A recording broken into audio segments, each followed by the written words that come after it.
Boa tarde, bem-vindos todas, todos e todes.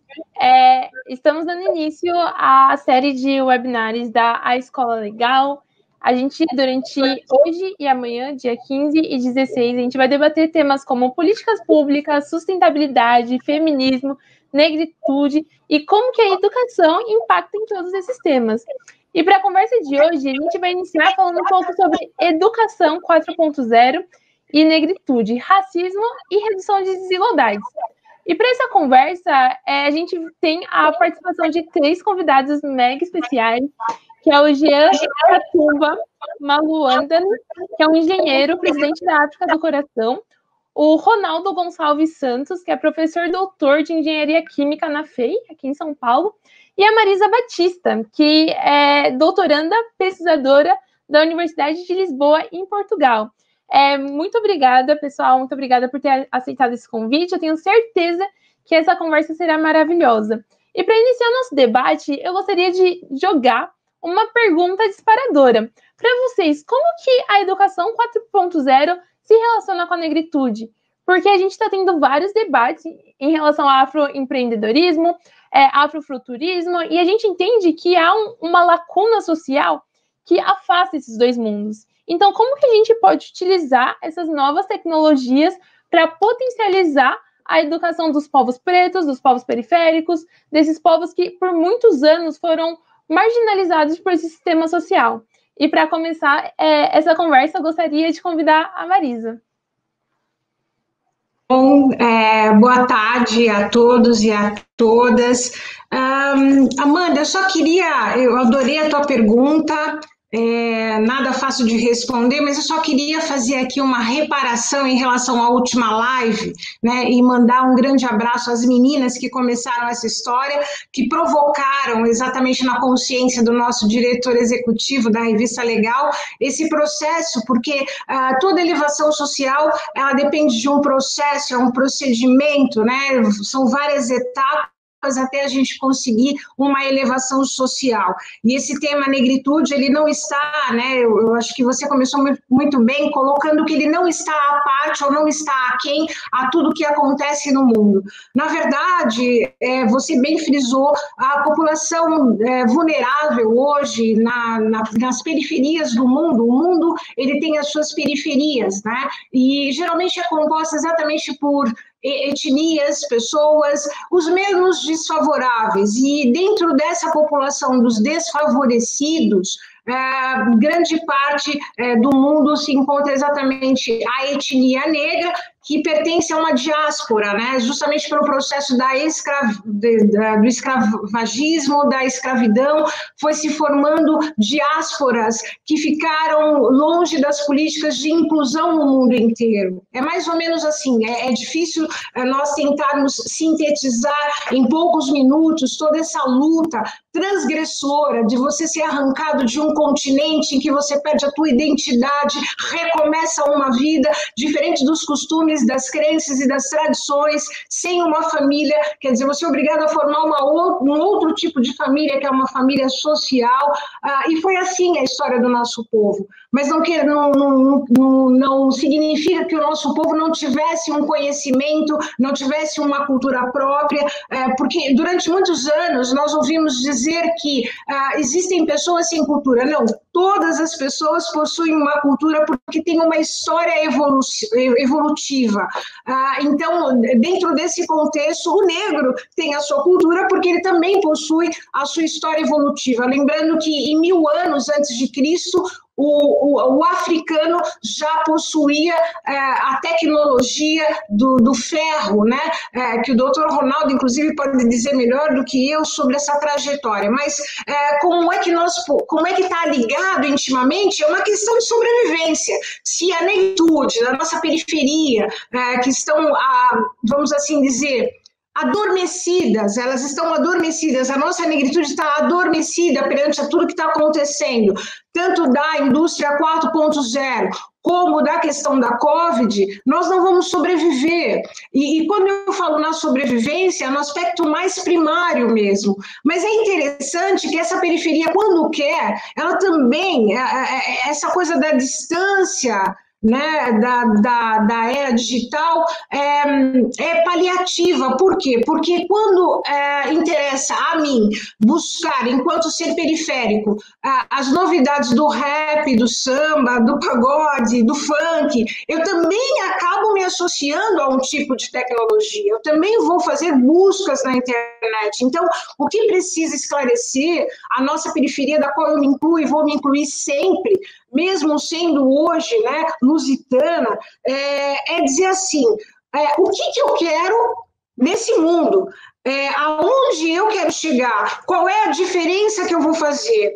Sem pensar de uma forma dramática, mas planeando, né, planejando aonde eu quero chegar, porque eu quero chegar em algum lugar. Eu tenho sonhos, não é possível que toda a violência urbana que está colocada hoje nas periferias tenha acabado com o sonho de toda a gente. Não é possível que isso tenha acontecido. Eu acredito que não. Então, é resgatarmos primeiro aonde nós queremos chegar e usar o menor que seja, por menor que seja, por mínimo que seja, o que eu tenho por enquanto, para reivindicar o melhor. A periferia precisa se organizar para reivindicar aquilo que ela também tem direito. Perfeito, Marisa. Essa emancipação do povo preto periférico é essencial para que a gente possa igualitar essa discussão, para a gente possa trazer todos à mesa e que todos possam debater com propriedade e autonomia, falando a partir dos seus lugares de fala. Então, muito obrigada por essa contribuição inicial.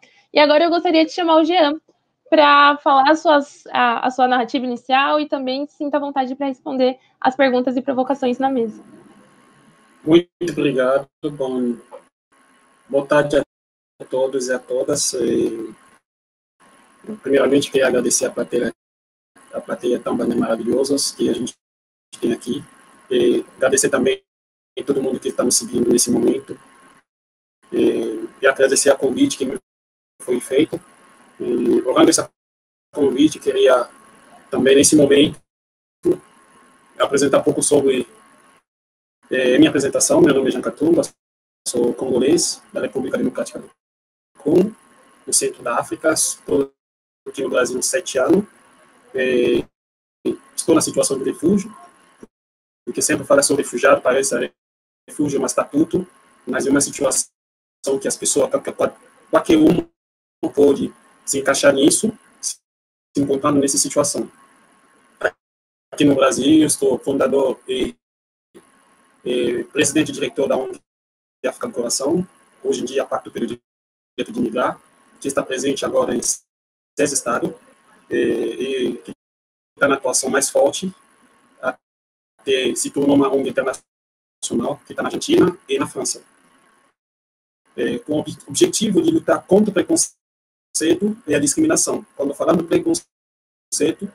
preconceito tão amplo, temos preconceito racial, que ainda estamos lutando sobre isso, que temos que desconstruir o que foi construído sem a gente, para levar um pouco adiante o que é boa, o que é melhor, dar uma convivência nesse mundo que está generalizado, mundo que todo mundo quer viver, e também lutar contra a discriminação, porque a discriminação também é ampla, a discriminação na cidade, principalmente no país que nos acolheu, o Brasil, e tão forte. Um país que vive dentro desses dois ferramentas do preconceito e da discriminação. Por isso fizemos disso uma cavalo de batalha para que a nossa entidade trabalhe com isso. Respondendo a esse convite, falando da negritude, nós queremos da África, nós africanos, irmãos de cor e de raça, aqui no Brasil, acabamos de se condenar numa coisa que já existe no Brasil. Eu, principalmente, já nasci num país em que todo mundo é negro. Significa que se alguém vai lá para fazer racismo, vai ficar sozinho, não vai dar certo. Aí a gente não identifica as pessoas pelo cor, mas identifica a pessoa pela mérito dele. Estudou, fez faculdade, tem boa família. Isso que tem que ser orgulho de uma pessoa. E não pela cor, porque cor ninguém escolhe, e cor vale nada. Aí, já pensando nesse hábito, a gente tem uma criação um pouco diferente do que a gente acaba de viver isso aqui no Brasil. A negritude lá na África, em certos países da África, é como um discurso de paraíso. Ninguém foi, está te contando que paraíso vai ser bom, comida. Você está pensando, o racismo é um pensamento que a gente pensa. A gente não vivencia isso como aqui. A gente pensa, como no meu país, a gente tem esses irmãos que também que são um pouco de tão claro, que são miserados com os brancos, mas a gente não veja isso como um discurso de alavancar. Lá a gente luta contra o regionalismo, tribalismo, esses discursos que a gente tem lá. Mas chegando aqui no Brasil, eu principalmente parabenizo a comunidade negra no Brasil, que me ensinou bastante, de coração mesmo, que esse vínculo que eles têm com a continente mai, que é a África. Até às vezes eu falo com os meus irmãos africanos que vêm aqui e falam, vocês não são muito africanos como os nossos irmãos brasileiras negras que estão aqui. Eles têm até roupa que está desenhando a África, mas nunca foi na África. Mas veja os imigrantes africanos que vêm aqui, eles parecem, eles não encaixam na África como nossos irmãos brasileiras, negras, que se encaixam, se identificam muito mais nesse continente. Falando da negritude, a história nos distorceu muito. Hoje em dia as pessoas linkam o racismo com escravização. Tem nada a ver racismo escravo. Porque se a gente voar na história, a gente vai ver que a história vai nos falar que a escravização não começou por branco. Ainda escravo é a chamada que não identifica branco, não identifica negro também. Porque se a gente vai na Bíblia, as pessoas que vai na Bíblia vai ver que Israel foi escravizado na África, no Egito. Quem começou a escravizar as pessoas? Foi o Egito. O Egito era negro, não era branco. Aí tem as coisas que a gente tem que levantar, por isso eu falei que temos que desconstruir a história que foi feita sem a gente. Quem escreveu história, ele não se contatou para falar. E tem as coisas que as pessoas pensam. Eu já dei uma palestra num lugar, alguém falou, nossa, você é africano, né? Os negros africanos são um pouco inteligentes. Quem falou isso? Quem te contou isso? Você está vendo alguém que tem discurso distópico, já discrimina, pensando que os negros daqui são diferentes do lá. Ainda que a diferença não identifica a pessoa pelo corpo. Por isso, às vezes, eu falo, aqui no Brasil a gente não sofre muito do racismo que do xenofobia. Porque tem nossos irmãos que são negros que eles se identificam como branco. Aí tem uma colíssimo. Não é o mesmo racismo, é colíssimo, porque você é mais claro que eu. Aí você se identifica que você é branco, pronto, acabou. Você esquece que o mundo é o mundo quando nós estamos nessa miscigenação. Um país como o Brasil é um país feito. Não tem ninguém que tem 100% do sangue que é de dentro. É um país que devia ter um levantamento de pensamento sobre a negritude. O que é a negritude? Quando fala da consciência negra, às vezes eu falo que não poderia ser um dia, poderia ser, tem que sensibilizar. Quem são os policiais que matam os negros? Será que eles são brancos? Eu duvido. São os negros também. Influenciando, ignorando, porque ele ficou pouco claro, ele se acha que ficou branco. Mas vai lá, por dentro deles, no lugar que ele vive, ele é considerado como negro. Só as coisas que temos que passar, são os discursos que temos que elaborar para as pessoas entenderem. Porque o Brasil é um país da miscigenação. Vamos deixar a história. Não vamos subir em cima da história. Porque quando a gente fica dentro da história, às vezes a pessoa pensa que a gente são escravo. Ninguém é escravo. Vamos subir em cima da história. Vamos agora tirar a nossa diploma também na mesa. Para a gente ver que a gente não sou naquele período. Esse é o discurso que eu sempre falo. Olha, vamos subir agora em cima da história. A história já passou. O que aconteceu? Os belgas governaram meu país, colonizou meu país, outras pessoas mãos, já passou. Agora estamos aqui para frente. O que vamos construir agora? Ou vamos ficar contando as histórias? Se acontecer isso, fiz isso? Não, vamos agora para frente. Porque o mundo não parou. Se o mundo parasse, a gente ia parar com história. Mas como temos a vida na frente, vamos levantar nossa voz mais na frente para que nossas descendências vejam que o trabalho que nós construímos foi de destruir o que foi construído errado. E fazer as coisas valer, fazer que nosso discurso seja forte, fazer que nossa consciência de nossos irmãos se levanta como uma só voz que vamos vencer. Queria introduzir com essas poucas palavras que eu acho que temos um tempo que temos que poupar para falar sobre tudo. Muito obrigado. Jean, muito obrigada pelas suas contribuições iniciais. Algumas pessoas falaram aqui nos comentários do YouTube que o áudio está falhando um pouquinho. A gente também sentiu isso, então se você puder checar o fone para ver se há algum problema no fone, mas deu para entender.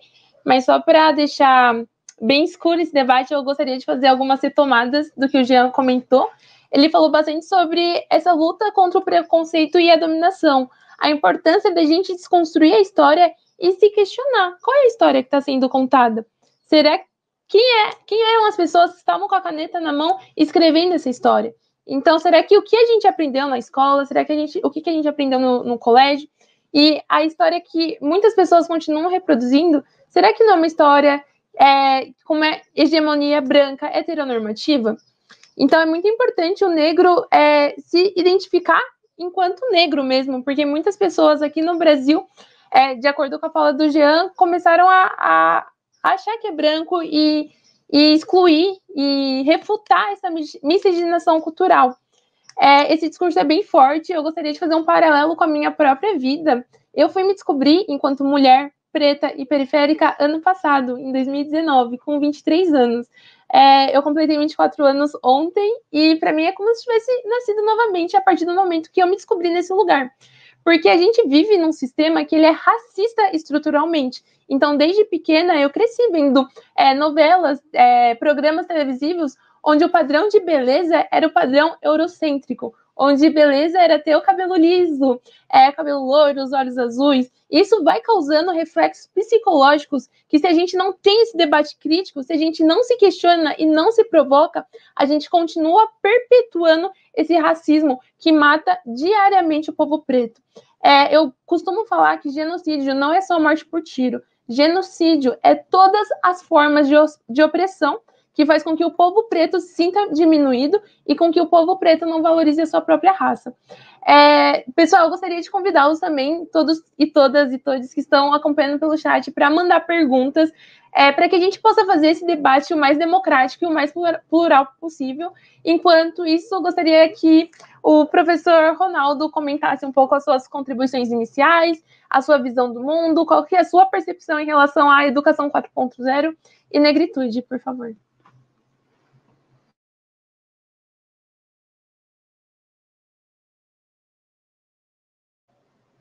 Tá mudo, não tô escutando. Desculpa, boa tarde a todos, a todas. Um abraço para a nossa mediadora, parabéns pelo aniversário ontem. Um abraço aos colegas, uma grande felicidade ter recebido esse convite, estar aqui discutindo com vocês um tema que é de suma importância. Um abraço a todos que acompanham também aqui esse debate e que está interessado nesse tema que é vital, né?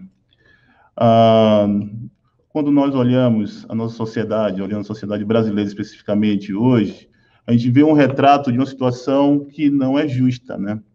A gente observa claramente determinadas porções da sociedade que são excluídas e que são colocadas à parte de benéficas que a sociedade oferece.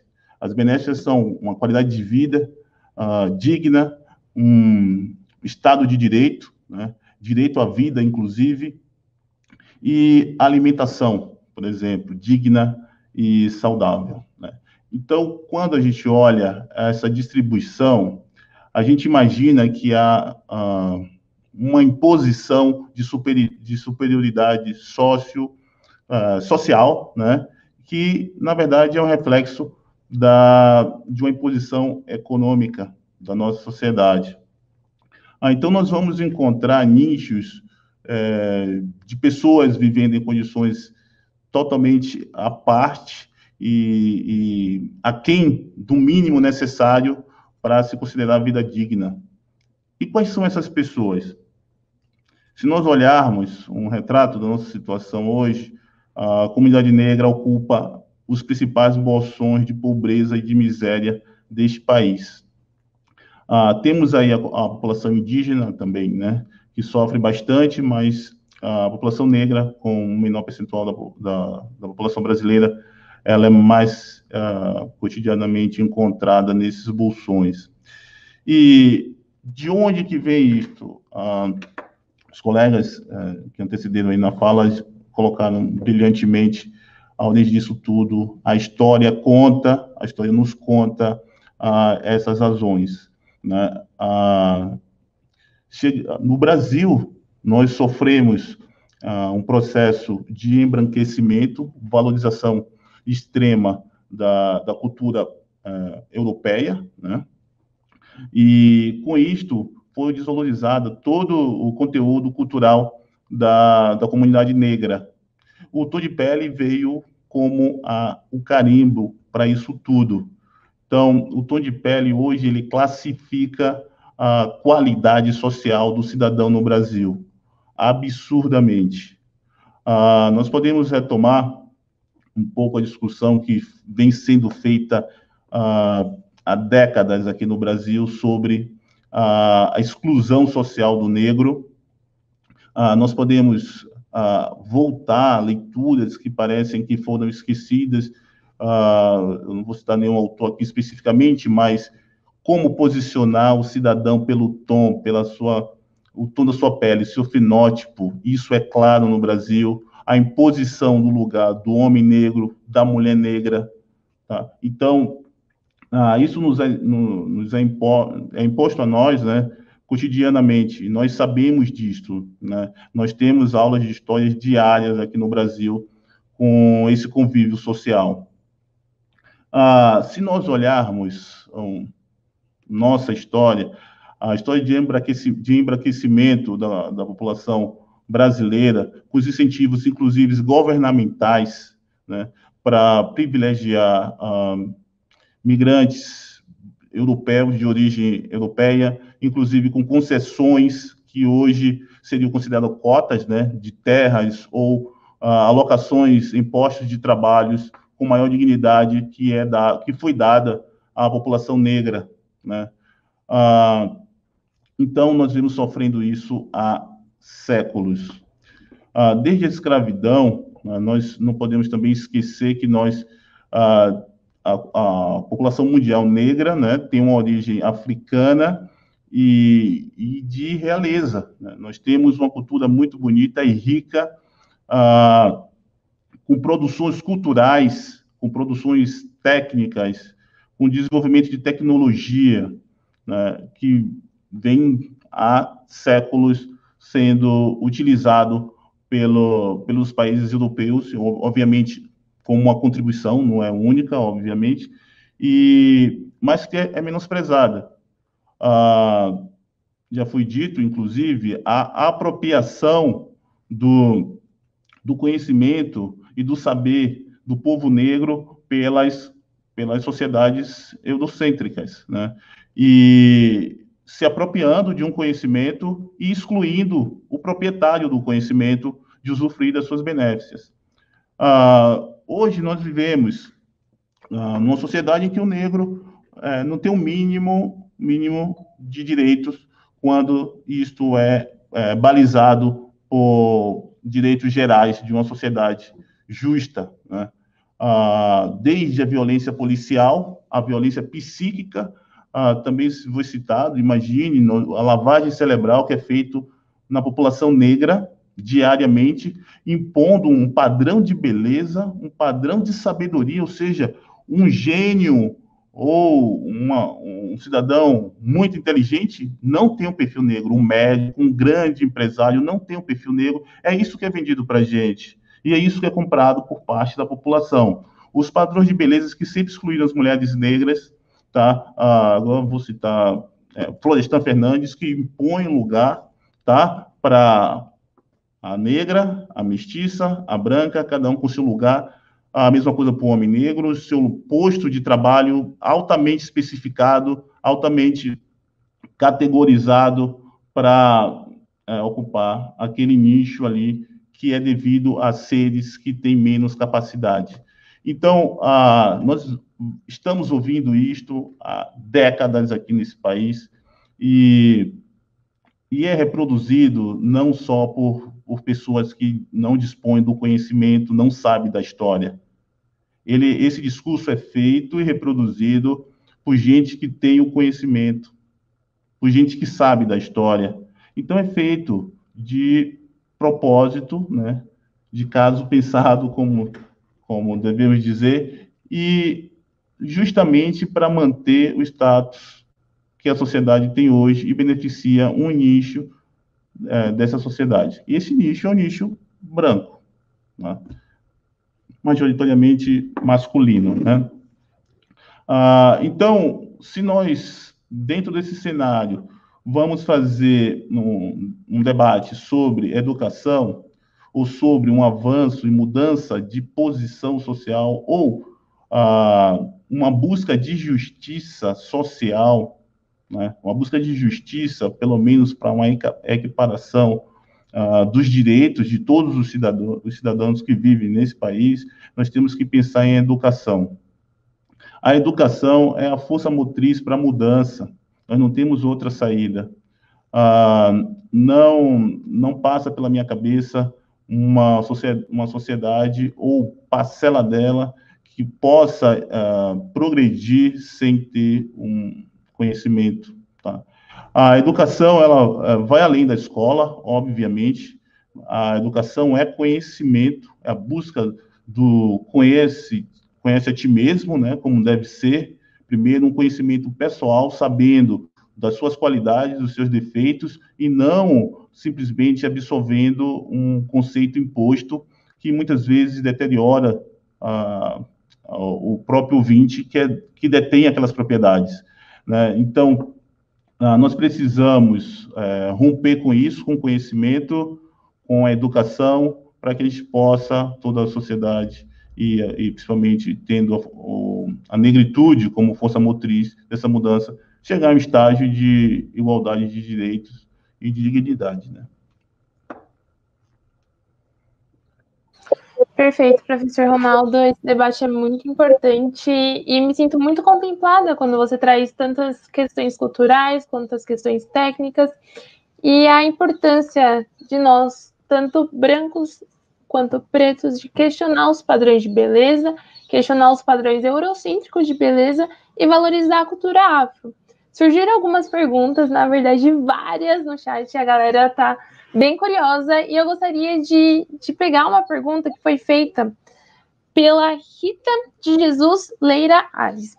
A Rita diz: o que pensam sobre esse desconforto? Porque muitas vezes debater sobre negritude, ter que nos afirmarmos enquanto pessoas pretas e periféricas, causa um desconforto, não é uma coisa ainda natural. E, para mim, enquanto mulher preta e periférica que frequenta espaços de branquitude, é um sentimento desgastante. Eu fui a única mulher preta da minha sala de universidade, então durante 4 anos eu era a única pessoa preta daquele espaço.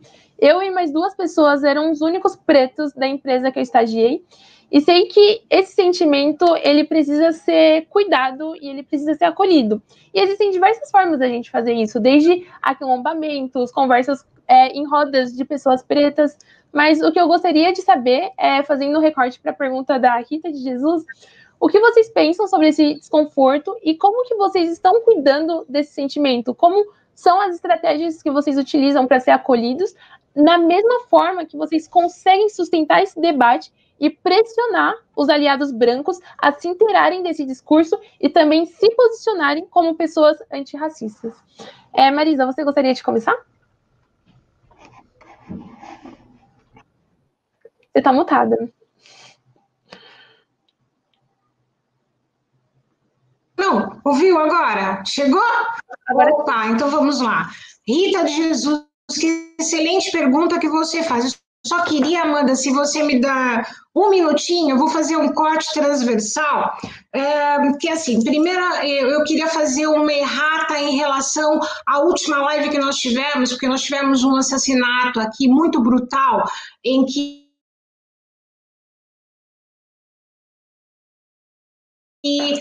colocou o seu querido, inclusive, símbolo hoje da luta de resistência aqui em Portugal, que é o Bruno Candé. Na outra live eu falei André Candé. A gente comete essas coisas, mas não é legal, não é legítimo, então eu peço perdão à família do Bruno Candé, que é o nosso, hoje, né, nosso grande referencial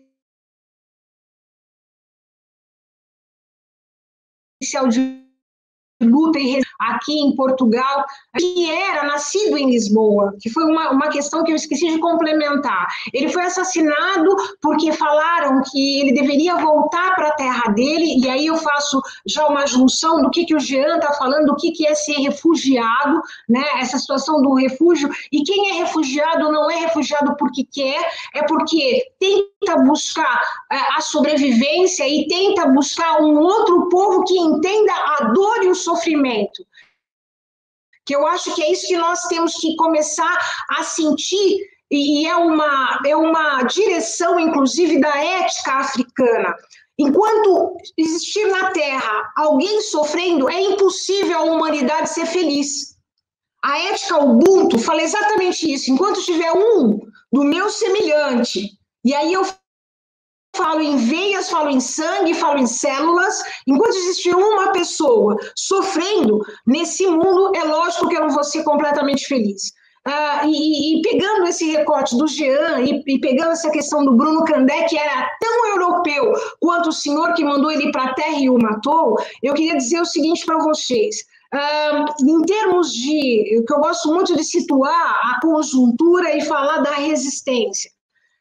Imaginem vocês que aqui em Portugal criou-se um aplicativo chamado Stay Away, que era para identificar as pessoas que estavam com Covid. E esse aplicativo teve muito pouca adesão. A população não gostou da ideia, mesmo que fosse para prevenir, né, de que ela estaria ali ou recentemente tivesse sido contaminada com o Covid.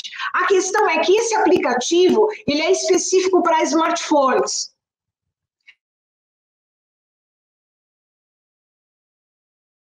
Então, olha só que situação, atingir exatamente a camada desfavorável da Terra. E é lógico que em Portugal, infelizmente, essa camada desfavorável também é composta por imigrantes, também é composta por negros, também é composta pelas pessoas da Terra que estão mais afastadas e com muitas dificuldades de infraestrutura. Por isso que não dá para falar em educação 4.0 se nós não falarmos da estrutura, se nós não falarmos da conscientização, se nós não falarmos da vontade política, se nós não tocarmos aqui a questão da coesão. Né? E pegando a ideia da filosofia do Ubuntu de que enquanto tiver um ser sofrendo, eu nunca vou ser feliz. Então, com essa forma integrada, eu quero dizer para vocês o seguinte, essa população nunca vai conseguir acessar esse aplicativo, primeiro porque nem todo mundo tem smartphone. Segundo, né, que mesmo ela sendo a mais estigmatizada, a mais sofrida e a mais acometida com a Covid-19, ela sabe que se ela tiver um smartphone, além dela precisar dos dados móveis para manter esse aplicativo, e aí também vai dinheiro, ela sabe que ela já é estigmatizada pela forma dela ser, pela cor da pele, pelo local onde ela mora, pelo aquilo que ela não tem. E aí ela ainda vai criar uma segunda forma de exclusão, de que ninguém mesmo vai chegar perto dela porque ela acabou de passar por um processo de doença. Olha como é que nós estamos aqui falando de perversidades, né? Eu gosto muito de usar esse termo, muito utilizado pelo Milton Santos, que também viveu grande parte da vida dele na Europa, especificamente na França, e tão cansado de ver tantas injustiças, ele vai, num determinado momento da vida dele, ele vai exatamente para a África, para reviver e rememorizar as raízes. Porque se é assim, quando nós falamos, Rita de Jesus, quando você pergunta, faz essa provocação para mim, como é que nós conseguimos manter essa pose, né? Como é que nós conseguimos manter esse status e esse discurso e esse diálogo? Eu vou dizer para você que não tem um único dia da minha vida que eu não me lembre dos meus antepassados. Eu não posso esquecer que existiam pessoas que passaram pelo que passaram, mas que mesmo assim, os meus pais que receberam essa tradição, que receberam esse peso, fizeram o possível e o impossível, arrastaram a barriga pelo chão, para que hoje a Maísa tivesse a formação que ela tem. Mas mais do que a formação, o caráter. Porque a melhor coisa que um ser humano pode carregar e levar na vida é o caráter. Então é bem por aí. Perfeito, Marisa, super impactante, super necessário a gente levantar essa discussão, a gente falar sobre esses temas e entender a força que as nossas antepassadas e os nossos antepassados trazem para nós, que nos permitem sustentar esse discurso hoje. Apesar de eu ser uma mulher preta da periferia, de classe média baixa, eu só posso estar aqui com vocês, levantando esse debate, trazendo essas pautas, porque outras vieram antes de mim e outras estavam em posições subalternizadas a que eu ocupo hoje. Então, é muito interessante, muito necessário a gente valorizar essa ancestralidade, entender a força e o poder que traz essa discussão. E fazendo um gancho com o que você trouxe, eu destaquei a seguinte frase: enquanto tiver um ser sofrendo, eu nunca vou ser feliz. E fazendo esse gancho com uma outra pergunta que chegou para o Jean, que diz: o acesso às tecnologias nas escolas de seu país é reservado a uma elite ou é popularizado? E aí eu gostaria de fazer um link com privação de ensino é uma forma de sofrimento. A partir do momento que você tira a oportunidade do outro estudar, do outro se inteirar, você também está causando esse sofrimento para esse terceiro. Então, Jean, por favor, gostaria que você respondesse essa pergunta e trouxesse outras considerações que você julga interessante e necessário para esse debate. Está me ouvindo bem? Porque eu tirei o microfone para passar bem. Está bem agora? Agora está então, perfeito. Muito obrigado pela pergunta. Eu vou primeiramente responder essa pergunta. Excesso da tecnologia no meu país não é reservado pela uma classe de elite. Porque aqui falando classe de elite, já considerando branco, negro, lá é família que tem dinheiro, vai ter TV, que não tem dinheiro, não vai ter TV. Que tem dinheiro vai ter carro, que não tem, não vai ter carro.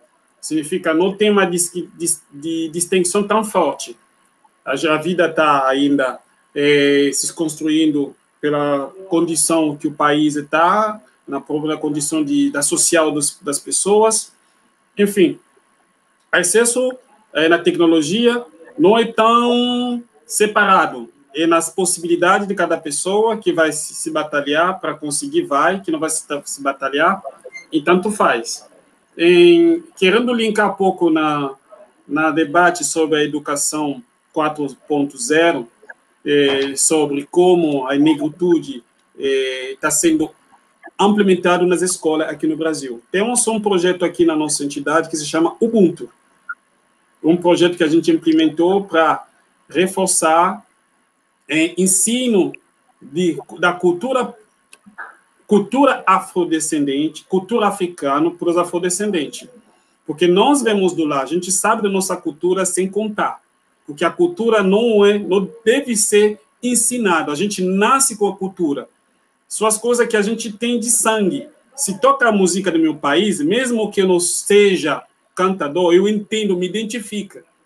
Aí, nesse projeto, a gente tentava de levar nas escolas, principalmente nesse período que as escolas têm que ensinar a cultura africana. O que percebemos? Você vai ver, nesse dia da cultura, que tem que ensinar cultura afrodescendente, quem está ensinando não sabe de nada. Desculpa a palavra, de nada como. Porque tem que mapear cultura. Quando fala cultura africana, África é um continente que vai de 55 países. Só no Congo tem mais de 400 29, cultura, porque cada língua tem uma cultura. Quando já o professor já fala dialeto, significa ele não identifica outras culturas, porque a cultura vai na língua. Cada língua é cultura. Agora, quando você fala dialeto, eu não me identifico com a cultura. Na nossa signo de ver as coisas, cada língua tem cultura. Cultura espanhol, porque tem língua espanhola. Quem falou que esse é língua, esse é dialeto? Porque eu vou pegar um exemplo. A língua portuguesa, vamos pegar Portugal. A língua portuguesa, a totalidade da população portuguesa. Eu vou pegar um dialeto da minha língua, a totalidade da pessoa que fala essa língua. Essa totalidade do português entra naquela língua 5 vezes. E língua tem tudo vocabulários da comunicação em tudo. Como que aquela ficou dialeto, esse ficou língua. Quem dê certificado para que esse fica dialeto, esse fica língua. Já dali, as pessoas não entendem que já começou mal. Quando minha ficar pequeno, sua fica grande. Quando minha língua ficou dialeto, e sua fica língua. Aí você vai ver, as pessoas já se identificam nisso. Ah, esse dialeto. Não tem dialeto, porque tudo língua tem que ser valorizado. E como tudo religião tem que ser respeitado. Porque nessa língua tem tudo. E a língua é a porta de uma cultura. Essas coisas destacando para as pessoas entenderem. Aí você vai ver, durante essa cultura, as pessoas pegam as coisas que foram escritas. Quem escreveu? Quando quem escreveu? Com que medida? Porque tem uma dica em francês que fala, quando o antílope não vai escrever a história dele, toda história vai na favorita do caçador. Significa caçador, escreve história como que ele caçou antílope. A gente está num mundo o qual tem história que já é escrito, tem o professor que não quer pesquisar, não quer saber, não quer abrir mão, ele vai ficar passando as coisas para as crianças que não tem nada a ver. Esses que tipo de educação que está sendo feito pela população? O Brasil é um país que tem a maioria da população negra. Agora, aqui está falando do padre, eu não sei padre sei o quê, porque a gente não se identifica pela tom, ninguém pode falar o que ele é, a gente se identifica no que a gente são. Esse que é o mundo. A gente são o que a gente são. Não, a gente não pode copiar o que a gente não são. Agora, quando alguém tem que declarar, eu sou padre, eu sou negro, eu sou branco, acho que já começa a pular um certo de discriminação, um certo de castigo, significa perseguição moral. Alguém que quer se identificar branco, ainda não tem aspecto de ser branco. Aí fica bom, para não ficar branco, negro, eu sou padre. Onde você entrou? Aí são as coisas que na educação já a extremalização da educação já identifica isso. Aí as pessoas ficam perdidas, a cultura não tem mais senso, a consciência já foi corrupto, aí a criança vai crescer achando que ele é outro, ele vai ficar se comportando como não é. São as coisas que na culturas. Por isso, vou dar um exemplo como que é a educação no meu país. Meu país tem mais de 429 línguas, mas temos 4 línguas nacionais. Já no início, quando as crianças crescem, a gente estuda primeiro nossas línguas nacionais. De primeiro fundamentais até quinto, você tem que saber, mesmo se você não é dessa região, conhecer pelo menos a língua dessa região. Depois, na sexta série, você vai estudar francês. Na outra, você vai estudar inglês. Você vai terminar as faculdades, já fala 6 línguas. Sem contar sua língua matrimonial, língua patrimonial, você já se magazina de muitas línguas. Porque quando você tem muitas línguas, você tem como navegar na outras culturas, entender pouco mais. Agora, aqui já que está fechado, só falar português. Se a gente quer contar os brasileiros que falam mais de 2 línguas, são menos de 15%. Esse já fecha. Aí, africanos, nós temos esse hábito de falar várias línguas. Porque várias línguas te facilitam também esse troco cultural. Aí, falando da cultura, da educação, a gente implora bastante para que a educação no Brasil seja um pouco levantado, principalmente a educação sobre a cultura, a negritude. Seja levantado, seja considerado. A gente tem esse projeto à disposição. Se a escola precisa, mande e-mail para a gente. A gente disponibiliza a pessoa mais de 5 nacionalidades, 20 nacionalidades. Africano, para você ver já a diversidade que a gente tem. E ficar explicando as coisas que acontecem nesse país. Como que é a cultura, como que é a nossa gastronomia, como que é nossos vestimos, como é a nossa dança, como que é a nossa vida. Tudo isso, só as culturas. Aí a cultura é uma coisa que tem que ser aprendendo sem erro. E não pode ser estudado no Google. Busca no Google a cultura. Quem escreveu, quem é? Será que as pessoas capacitadas para escrever, em vez de ouvir? Por exemplo, eu quero saber do Brasil, eu vou buscar no Google, em vez de perguntar para vocês que são brasileiros, como que o Brasil. Essas são as coisas melhor, como uma dica fica no que fala. A coisa se fala para quem que estava lá, e não para quem que tem cabelo branco. Porque quem tem cabelo branco, pode não estava lá. Você está perguntando ele para quê? Pergunta para a criança que estava lá, que sabe o que acontece, e não aquela que tem cabelo branco. Muito obrigado a todos. Perfeita a colocação, Jean. Infelizmente, o seu áudio deu uma falhadinha, mas a gente conseguiu te escutar. E eu acredito que é bem importante ressaltar o que você trouxe em relação ao ensino da cultura afrodescendente. E eu peguei alguns dados para trazer fundamento para esse debate e gostaria de compartilhar com vocês.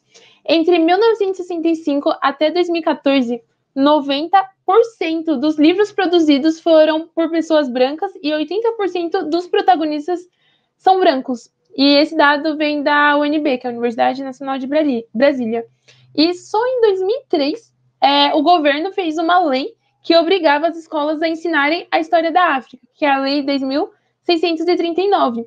E a gente vê que muitas pessoas ainda têm um péssimo hábito de criticar as ações afirmativas, entendendo que todos nascem num padrão de igualdade social, que é de fato uma mentira. A gente tem essas ações afirmativas para tentar diminuir essas lacunas sociais que existem recorrente de um passado colonizador, um passado exploratório, enfim.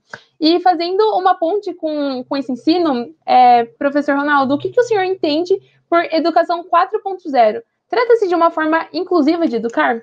Podemos assegurar a inclusão social na educação 4.0?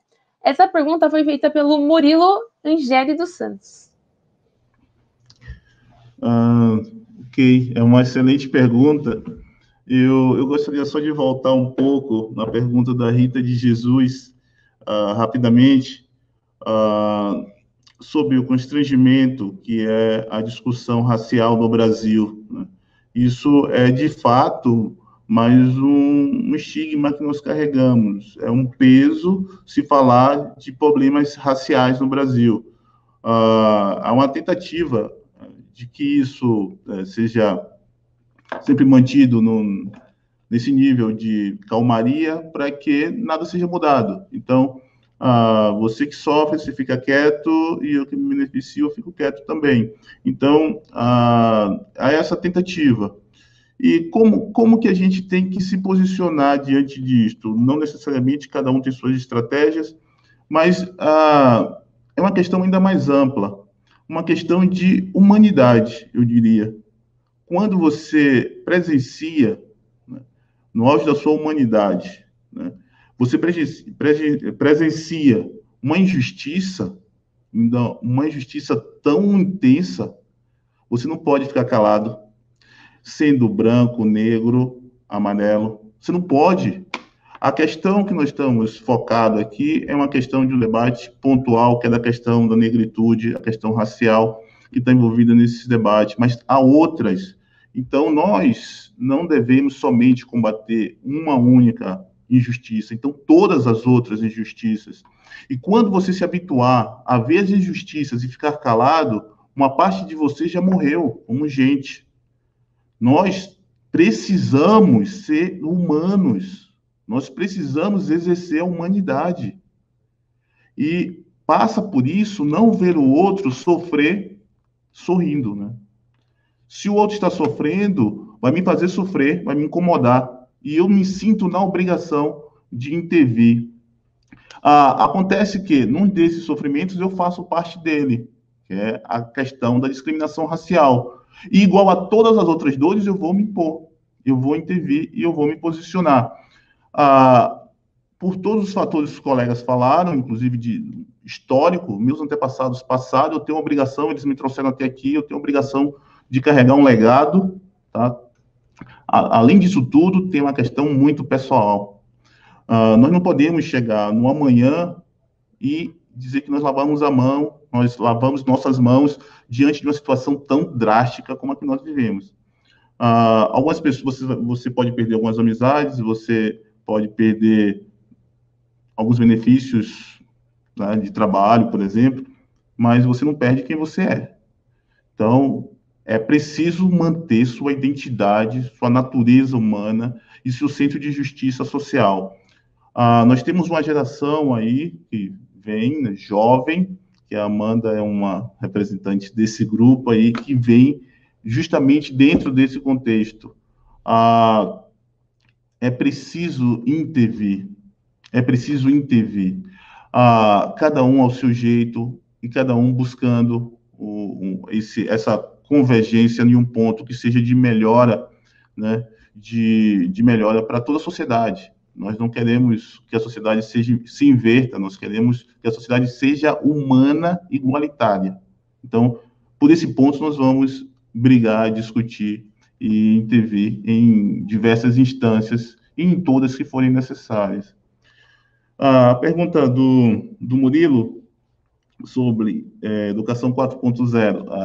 Para mim, eu defino a educação 4.0 como a educação em si, a forma de transmissão de conhecimento, que pode ser as diversas formas que nós temos de transmissão, inclusive dentro de uma sala de aula, usando as ferramentas atuais.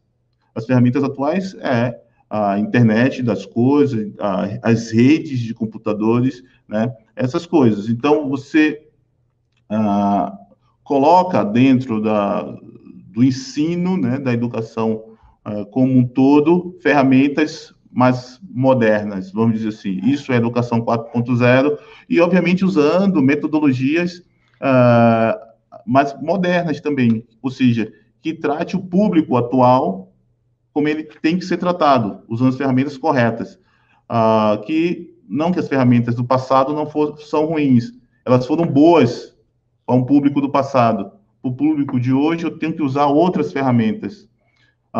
E essas ferramentas incorporam, por exemplo, WhatsApp, por exemplo, né? Então, e tantas as outras coisas. Ela é inclusiva? Deveria ser, porque quando eu uso essas ferramentas, as redes de computadores, internet das coisas, são ferramentas inclusivas. Por exemplo, nós podemos ter informações sobre... nós podemos ver a África ou Londres daqui, né? Simplesmente logando pelo Google, e a gente consegue ver como estão as ruas, como é que está o tempo. Então, você consegue obter informação, né? Então, as ferramentas te ajudam a se conectar com o mundo, a conhecer. Então, é uma ferramenta de inclusão. Só que, da mesma forma, essas ferramentas não estão amplamente difundidas, né? Elas são concentradas em determinados públicos, e nós vemos que o Covid trouxe para a gente isso muito mais nítido do que o IBGE, né? O Covid mostrou para a gente que há um grupo que não consegue acessar nem a internet sequer para assistir uma aula online. E isso se fala, não é só o ensino médio da escola pública, mas de universidades privadas, né? Um público que não consegue acessar por não ter acesso à internet regularmente. Então, é para ser inclusiva, mas há instrumentos sendo usados para impedir essa inclusão. Então, ela seria excelente se a gente pudesse utilizar hoje essas ferramentas justamente para reduzir essa desigualdade social em que vivemos. Então, você promover uma inclusão via educação é tudo que a gente precisa, tá? Contanto que as ferramentas estejam nas mãos de todos, para que todos tenham acesso à informação e ao conhecimento que advém dali, né? Não é nada assegurado, não tem como a gente assegurar a inclusão. E um ponto aqui que eu quero chamar a atenção quando a gente fala em inclusão, particularmente, veja bem, todos precisam ter acesso para que possam mostrar ou escolher os seus caminhos, tá? Não é necessariamente todos têm que ocupar todos os postos, não. Há, obviamente, os parâmetros para classificar hoje não são critérios justos, né? São critérios ligados à raça ou classe social, por exemplo. Então, outros critérios devem ser usados, né? Então, vai haver essa classificação, a categorização, né? Mas não pode ser através de critérios que não sejam justos, né? Então, não tem nada assegurado, infelizmente, para a nossa expansão. Obviamente que eu sou bastante confiante, eu acredito que nós estamos a passos de mudanças, caminhando, e nós tendemos a produzir uma sociedade mais igualitária. Essa a tendência, e, obviamente, não posso deixar de acreditar nisso, não faz parte nem dos meus pensamentos, esse tipo de coisa. Um outro ponto é que, se a gente... eu fiz uma parte dos meus estudos de pós-doutorado na Noruega, né? Eu havia citado a Finlândia, mas foi na Noruega, vizinha. A Noruega, não sei como está hoje, acho que sim ainda, mas era o maior IDH do mundo naquela oportunidade. Era uma cidade rica em petróleo, que é a minha especialidade. Então, o que é que a gente vê numa sociedade como esta? Uma sociedade igual, uma sociedade que distribui os benefícios sociais a todos os cidadãos daquele país, tá? Então, é uma cidade igualitária, é isso que nós buscamos.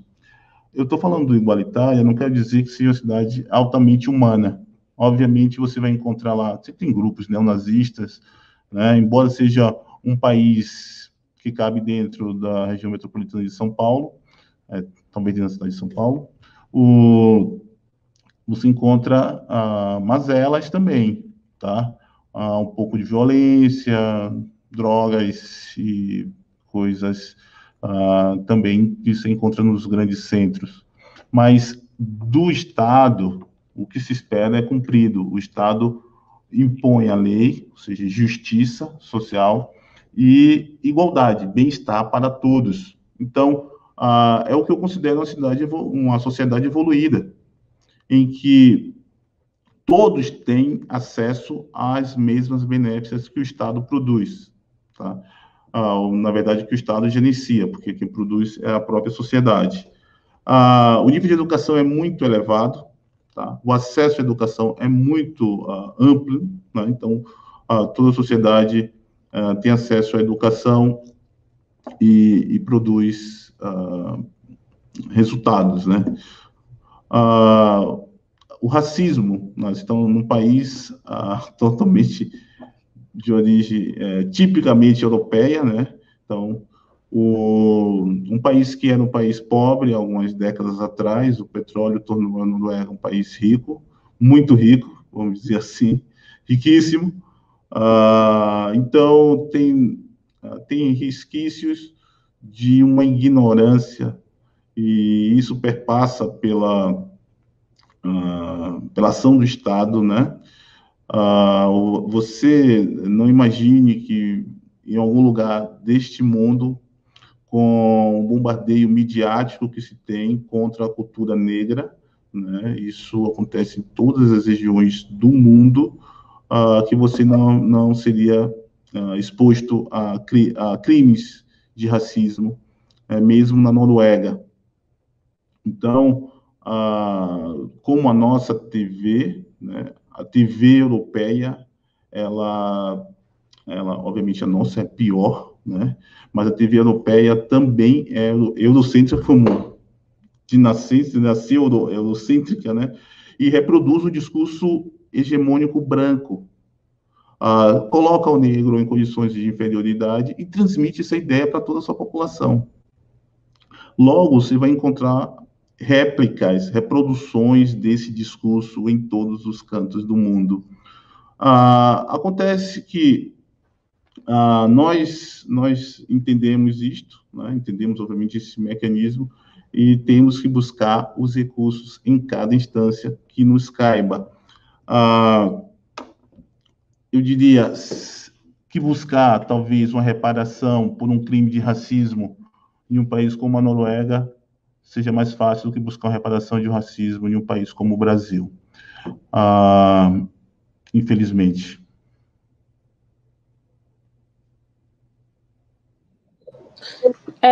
Muito boas suas considerações, professor. Então, fazendo uma breve retomada do que você diz, é muito importante a gente entender a nossa identidade, mas também intervir quando vê alguma situação de desigualdade, intervir quando vê alguma situação de discriminação e buscar um ponto de melhoria entre toda a sociedade. De acordo com as suas próprias palavras, se você vê as injustiças e permanecer calado, parte de você morre. Então, eu gostaria de dizer para todas e todos que estão nos assistindo que é necessário o posicionamento da população, e não só apenas o posicionamento do povo preto, mas a gente precisa de aliados brancos que vão conseguir levar esse discurso para lugares que a gente muitas vezes não consegue, lugares muitas vezes que estão dentro desse afastamento social que coloca o povo preto em lugares subalternizados. E o Covid mostrou que há um público que não consegue acessar a internet, está defasado em relação à educação, principalmente a educação 4.0. Muitas vezes essa narrativa, esse discurso não chega aponta até o povo que está numa situação de extrema vulnerabilidade social.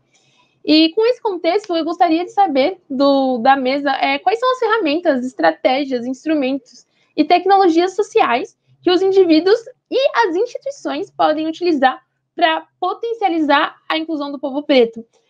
Por vezes, muitas pessoas acabam caindo naquele discurso meritocrático que basta você estudar, que você consegue. Olha, não viu o professor? Fez o mestrado fora. Se você se esforçar, você vai conseguir. Gente, eu tenho uma preguiça desse discurso, porque é muito importante ter essa vontade individual, essa motivação, mas não é o único fator que vai decidir, vai ser fundamental para que haja essa reparação histórica, para que haja essa mudança desse cenário social. As instituições precisam se posicionar.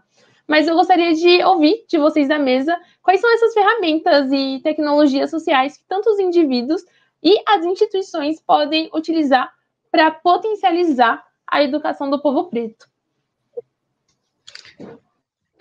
Começa comigo, Amanda? Pode começar.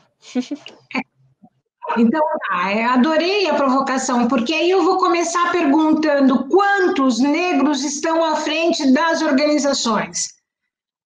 Não é? Eu só posso beneficiar quando eu enxergo. Se eu não enxergá-los, como é que eu posso beneficiá-los? Então, a primeira provocação que eu faço, cada vez mais nós sabemos que as lideranças, né, estão longe do povo preto. Eu mesma fui uma diretora de escola do estado de São Paulo, passei num concurso público para chegar. Antes disso, eu tinha trabalhado na Prefeitura de São Paulo, também enquanto professora, e fui eleita pela comunidade para representá-la enquanto diretora de escola. Então, esse viés democrático também pode facilitar a participação popular, consegue verificar e perceber que dentre eles existem uma pessoa que é igual ou que tem as mesmas características e que pode representar para fazer a diferença. E eu queria mandar o meu salve ao Recanto dos Humildes em Perus, porque eu fui eleita pelaquela população, pelaquele povo sofrido que estava perto de um lixo, né, vamos assim dizer, o lixão de Perus, que nunca ouviu falar, e mesmo assim, aquele povo unido, através dos movimentos sociais, conseguiu uma série de incrementos para a região. Então, se Perus, o Recanto dos Humildes, é o que é hoje,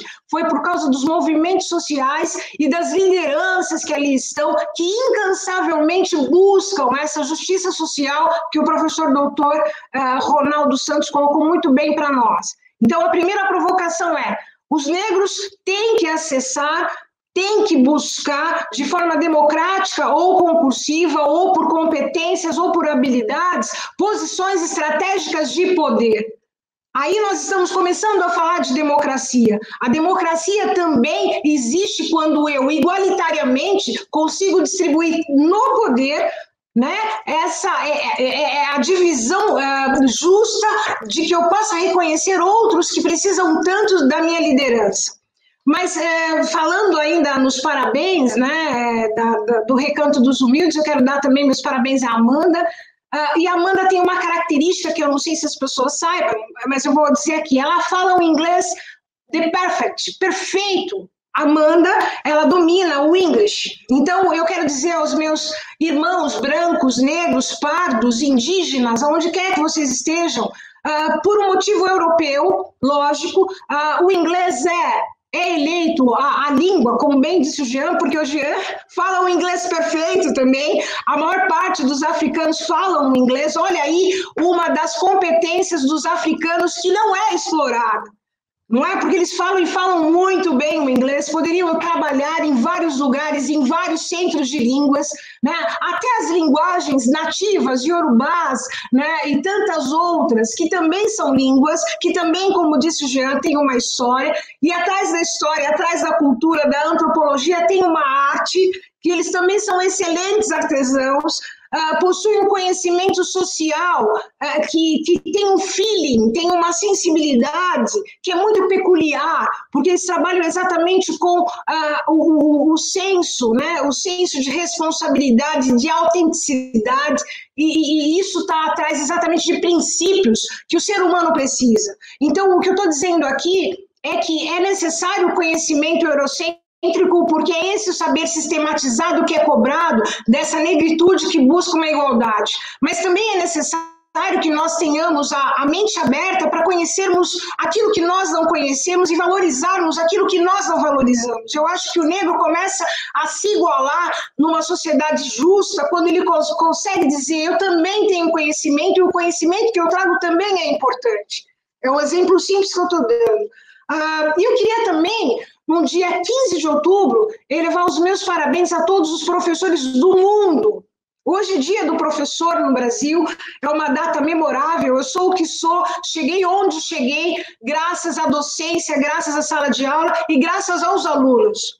Só que os professores, Jean, como você bem colocou, eles precisam estudar, mas eles precisam de capacitações verdadeiras, capacitações em foco. Também é mais uma ideia de uma política pública que poderia ser utilizada exatamente com essas pessoas, essas individualidades que fazem parte hoje dos países, né, que são os refugiados e os imigrantes, para contar as suas histórias nas escolas, contar as suas histórias para os professores, contar as suas histórias para a sociedade. Nós queremos saber o que está atrás da tradição, dos costumes, da religião, que muitas vezes, por eu não conhecer, eu acabo discriminando, né?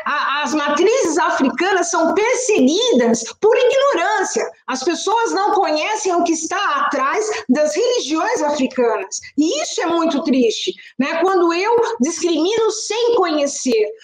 Imagina o susto aqui na Europa, Dr. Ronaldo Santos, quando o ministro da Educação solta uma pérola falando que os homossexuais vieram de famílias desestabilizadas. Aqui teve um impacto que vocês não têm noção. Um impacto que estremeceu tudo. Eu fui uma das pessoas que falei, mas como é que eu posso falar que essa pessoa, essa autoridade, representa a educação se não percebe a humanidade que o doutor estava falando aqui agora? Porque ele está à frente de um organismo, na realidade, que representa a cidadania civil singular e plural de uma nação, independente da cor, da opção sexual. Aliás, a opção sexual, o Estado nem pode entrar, é um direito negativo, pertence à intimidade da pessoa e cada um é livre para escolher exatamente a sua opção sexual. Agora, o ministro da Educação soltar uma pérola dessa realmente é um absurdo. Eu fiquei envergonhada de ser brasileira.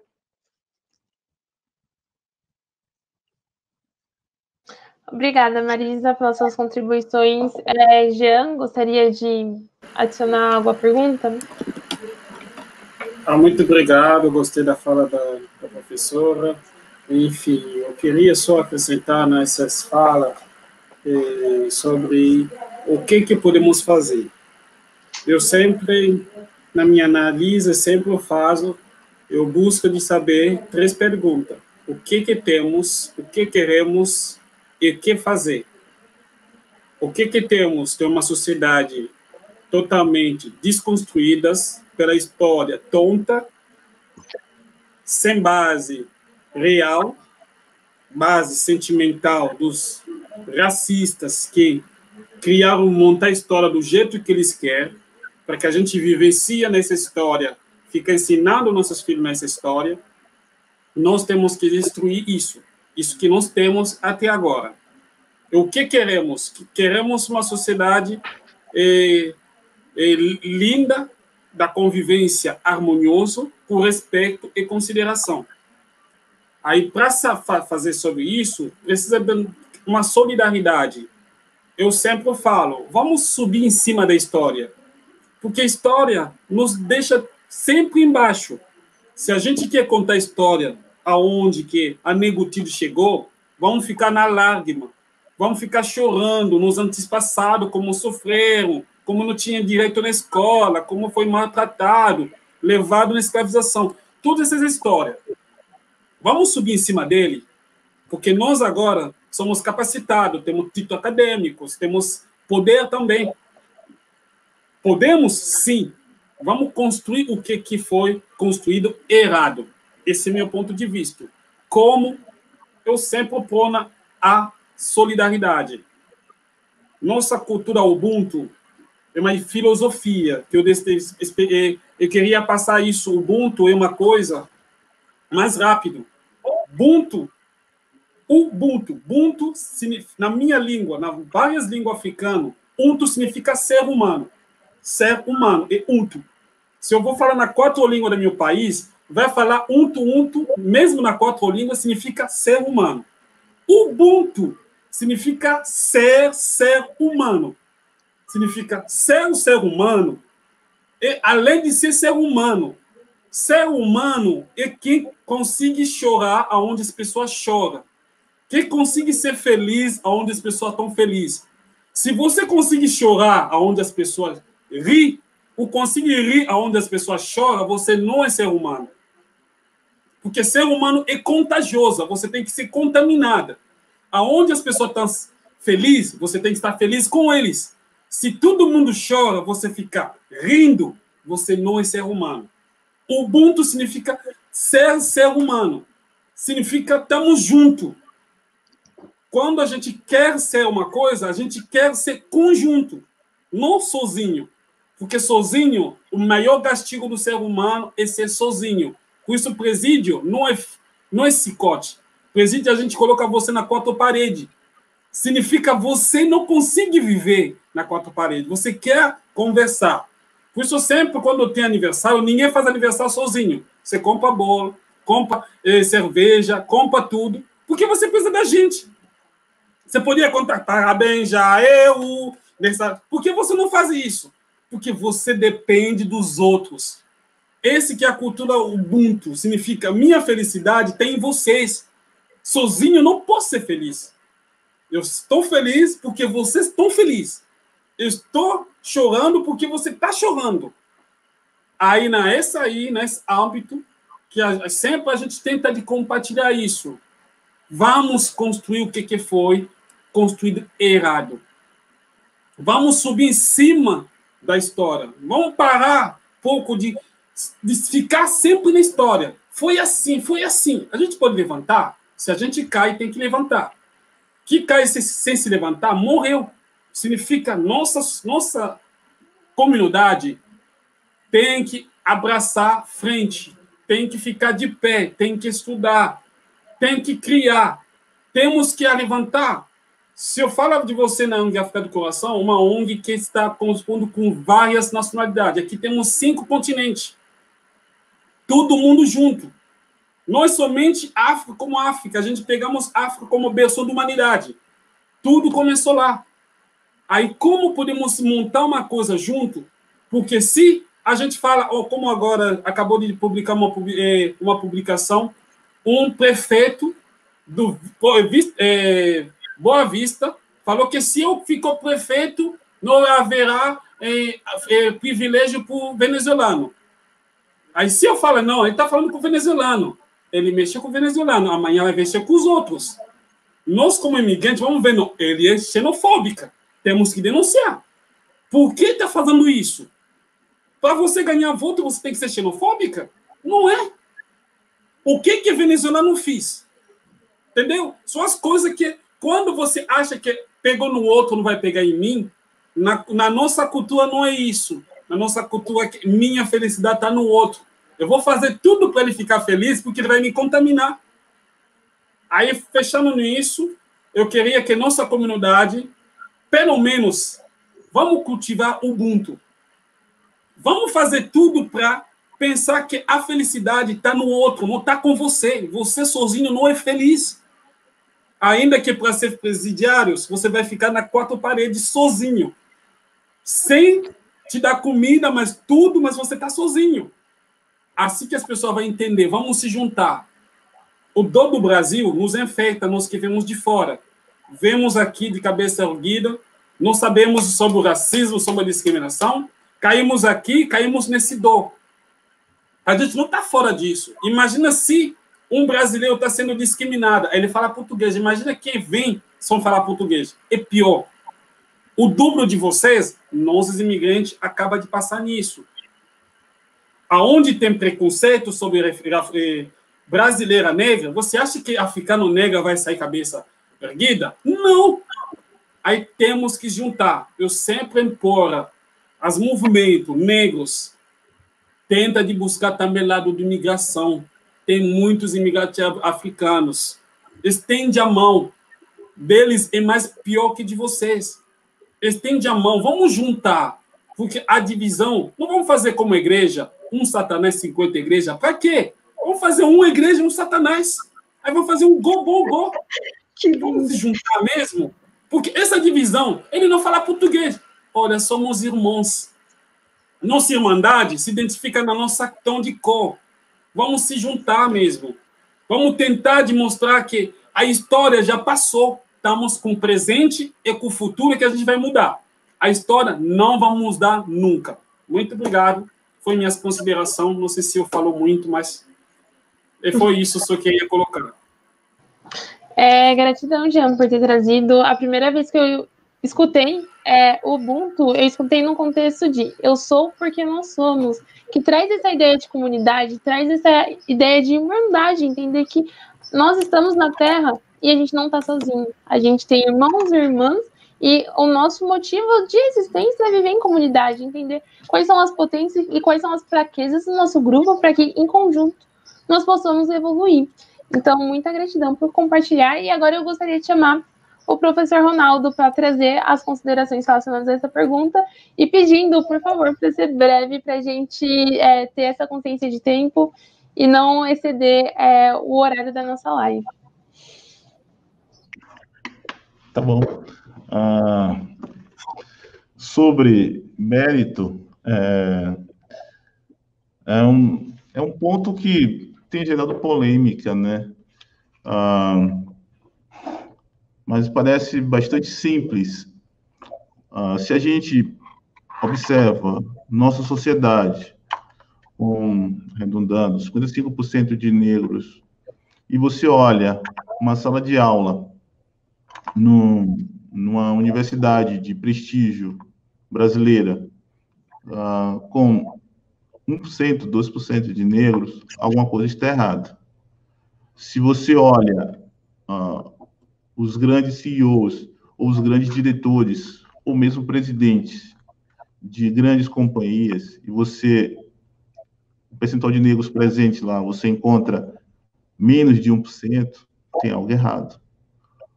Qual é o fenômeno que causa esse cerceamento de acesso do negro aos grandes postos sociais e econômicos, né? Então, há uma ferramenta de represamento, e esse represamento não é mérito, não é. O mérito ele está ligado à capacidade de execução, tá? A capacidade de fazer, de transformar. Então, simplesmente observar a proporção social, não, a gente não vai encontrar justificativa para o mérito. Então, discutir mérito numa sociedade tão desigual, não há como, né? Não faz nenhum sentido, lógico, dentro do nosso contexto atual. Obviamente, temos grandes mentes que são cerceadas e até colocadas, submetidas a um grau de violência que acaba entrando em criminalidade, e o país perde com isto.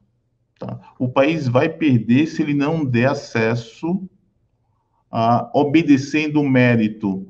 Então, o mérito de quem tem mérito, e não simplesmente por uma ferramenta de cerceamento social, como nós encontramos aqui no Brasil. E esse cerceamento é racial, evidentemente, né? Pega os números e cheque facilmente, não precisa nenhuma tese para isso, simplesmente vai checar e vai ver, usando uma lógica simples, que há um cerceamento da população negra no acesso aos grandes postos.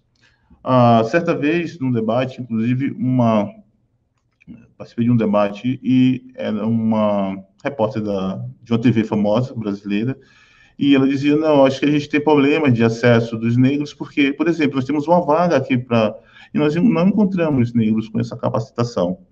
E eu respondi para ela, eu falei, eu vou te mandar pelo menos 20 nomes que eu tenho nos meus contatos, grandes jornalistas, muito bem capacitados, com experiência no exterior e tal e tal.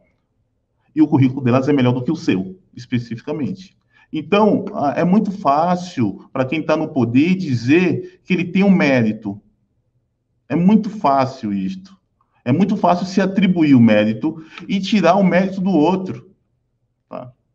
Agora, quando essas barreiras caírem, aí sim, nós vamos ver uma outra distribuição, que deve se aproximar da distribuição próxima do que a gente tem na nossa sociedade. Se nós temos 55% de negros, nós esperamos ver algo parecido em todos os postos. Então, nós vamos olhar uma distribuição mais igualitária. É disto.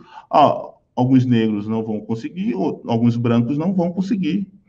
Isso é natural do processo. Ou não vão querer também. Tá? Então, é muito difícil falar em mérito aqui no Brasil com ferramentas que distorcem o conceito, né?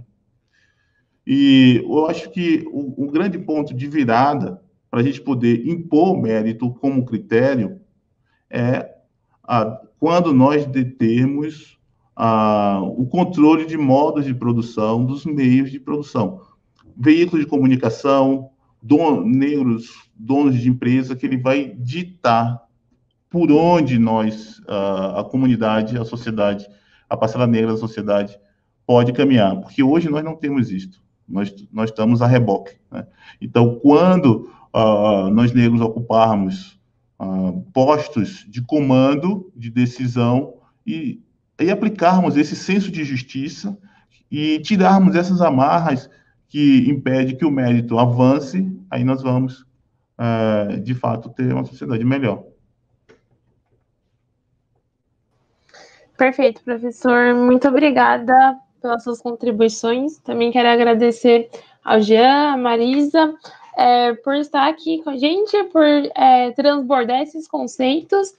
E um último pedido, agora já nessa fase de encerramento, eu gostaria que vocês divulgassem as suas redes sociais, divulgassem como que as pessoas podem acompanhar o trabalho de vocês, acompanhar as produções intelectuais de vocês, e estar mais perto desses conhecimentos tão importantes e tão necessários para a nossa sociedade. Tem uma frase que eu carrego tatuada no meu coração, porque o dia que eu vi, eu falei, uau, faz muito sentido, que é, Bitcoin de ativista é seguidor no Insta. Então, é muito importante que as pessoas, além de acompanhar aqui numa live, continuem esse trabalho de acompanhamento mais de perto, entendendo que quando a gente tem esse relacionamento nas redes sociais, o nosso trabalho está sendo potencializado e a gente pode fazer algo que os nossos ancestrais não puderam, que é ter esse alcance exponencial. Até o começo da nossa era, até o começo dessa revolução digital, o crescimento ele era linear, era um por um, por um, por um. Agora, por conta da tecnologia, por conta das redes sociais, por conta da indústria 4.0, por conta da educação 4.0, a gente tem a oportunidade de ter um crescimento exponencial, onde hoje a gente está aqui e amanhã com alguma ação, com alguma atitude, a gente já passa para cá. E começa a ter um alcance muito maior e mais pessoas podem ser empoderadas, capacitadas e ocupar lugares de protagonismo e de alcance na nossa sociedade. Caso as pessoas queiram me acompanhar nas redes sociais, o meu Instagram é Amandinha C. Costa, o meu LinkedIn é Amanda da Cruz Costa, e eu criei um projeto social para falar sobre sustentabilidade nas periferias e favelas paulistanas, que é @perifa-sustentável. Então, eu gostaria de convidar todos, todas e todas a me seguirem, a acompanhar esse trabalho mais de perto e potencializar esse empoderamento do povo preto para a gente causar essa transformação social. Marisa, gostaria de divulgar suas redes sociais, como as pessoas podem te encontrar nas redes? Tá ouvindo agora? Então é assim, eu só queria rapidamente, vou falar rapidinho, eu só queria aproveitar esse momento que é raro e já provocando o diretor executivo da revista Legal, por favor, promova outras, a gente tem muitas coisas para falar. Eu queria pedir nesse momento complicado para o mundo inteiro, mas em especial aos países de língua oficial portuguesa, queria mandar um abraço aos angolanos que estão vendo conosco aqui agora também, é uma comunidade muito grande de amigos que nós temos em Angola. Queria aproveitar aqui os nossos queridos portugueses que também estão nos acompanhando, pedir esse momento que nós estamos para aprovar o orçamento do Estado, queria pedir aos governos, aos nossos representantes, por favor, pensem na reforma fiscal no momento em que o emprego é tão importante. Existem milhões, se não milhares ou se não milhões de empresários, tanto no Brasil como em Portugal, para que consigam manter os empregos. É a primeira coisa que eu queria dizer, porque lá embaixo, no limbo, está também essa negritude que precisa trabalhar. Seja em serviço, seja o que for, eles precisam se manter. A outra coisa que eu queria dizer rapidamente também é agradecer aos professores de arte, porque nesse momento da educação 4.0, respondendo à pergunta da Marisa Suzy, nesse momento de educação 4.0, a criatividade é que vai trazer inovação. Então, esses professores também são ferramentas, são pessoas, são recursos fundamentais nessa questão da educação 4.0. Eu queria que vocês me acompanhassem pelo Facebook, Marisa Batista, pelo LinkedIn, Marisa Batista, o Instagram e também o meu site é batista.marisa26@gmail.com. E é só isso, queria agradecer a oportunidade, agradecer aos meus colegas de mesa, parabéns, Amandinha. E olha, negrada, precisamos de idioma, aproveitem a internet para aprimorarem o inglês, principalmente. Obrigada, um abraço a todos. Maravilhosa. Jean, gostaria de divulgar suas redes sociais, como a galera pode acompanhar seu trabalho? Muito obrigado.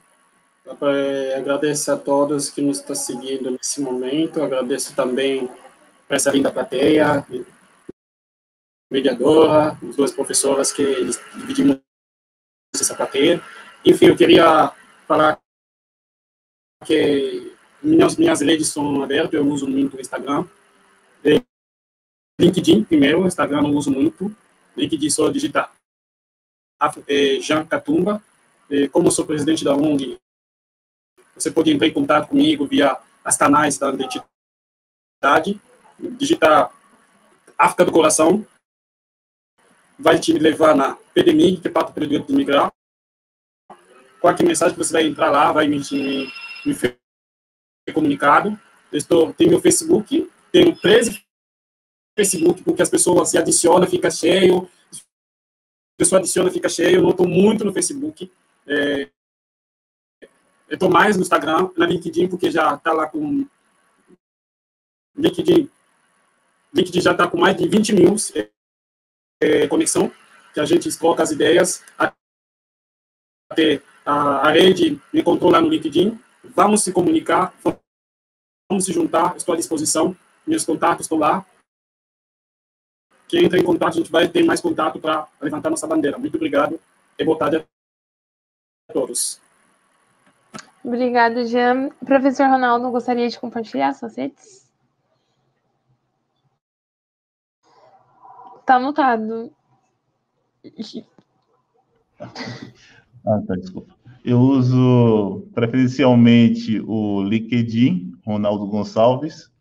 Eu acho que é um excelente ambiente de debate, né? O LinkedIn, ele é bem interessante.